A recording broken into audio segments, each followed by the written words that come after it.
நாட்கள்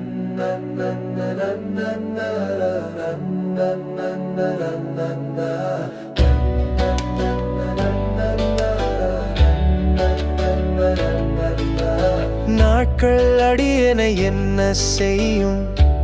வினைதான் என்ன செய்யும், அடியனை தேடி வந்த கோள்தான் என்ன செய்யும் கொடியா. யமனால் தான் என்ன செய்ய முடியும், குமர கடவுளின் 2 திருவடிகளும் சிலம்களும் சதங்கையும் தண்டைகளும் 6 திருமுகங்களும் 12 தோள்களும் கடப்பமலா மாலையும் அடியேனுக்கு முன் வந்து